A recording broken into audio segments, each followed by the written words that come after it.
Ce que je souhaite aux jeunes, c'est de réaliser l'importance qu'ils ont dans cette élection-là. Je leur souhaite de réaliser qu'ils sont dans une position sur un territoire pas comme les autres, puis d'être fiers de ça, puis de défendre leurs intérêts. Pour Benjamin Brassard et Maya Gontier, l'élection en cours est plus qu'importante pour l'avenir des jeunes. Je pense que tout d'abord, tous les jeunes doivent être concernés par toutes les élections. Je pense que c'est prime abord parce que ce sont des moments incroyables en démocratie puis dans nos pays respectifs comparativement à d'autres pays dans le monde. Je pense qu'on soit jeune ou moins jeune, là, dans le contexte actuel, on est factuellement touché par ce qui se passe, par les tarifs douaniers, les affirmations de Trump. Puis c'est ça qui, moi, en tant que jeune, me préoccupe parce qu'on parle quand même de l'avenir de notre pays, on parle de l'avenir de nos droits, puis on parle de notre avenir au final.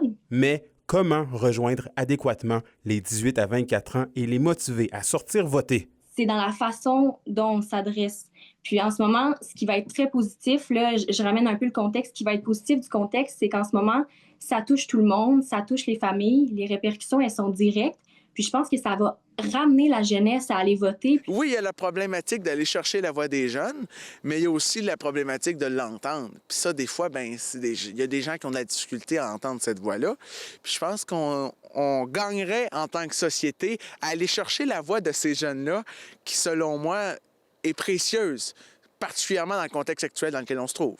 Selon les chiffres de l'Observatoire de l'Abitibi-Témiscamingue pour l'élection de 2021, la moyenne des taux de participation des deux circonscriptions de la région est de 50,7 %.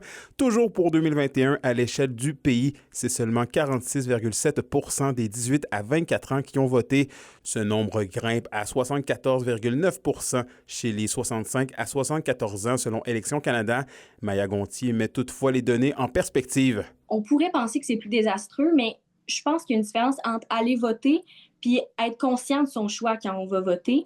Puis je pense que c'est là où la différence du contexte, elle est importante parce qu'on s'informe sur les répercussions, on s'informe sur comment ça va nous affecter personnellement. Puis après, je pense que le jeune peut faire des lectures, s'intéresser à la politique, puis aller voter en connaissance de cause. Pour Benjamin Brassard, les candidats devront, peu importe leur allégeance politique, tendre plus que jamais l'oreille pour écouter la voix des jeunes générations, puisque les défis sont nombreux dans la région. On a des enjeux qui touchent notamment la rétention de nos jeunes. Puis je pense qu'il y a des enjeux que dans les prochaines années vont venir sur la table, notamment la pérennité de la région, s'assurer d'avoir des milieux en vie. Maya Gontier et Benjamin Brassard n'ont pas la prétention de vouloir parler au nom de tous les jeunes Témiscabitibiens.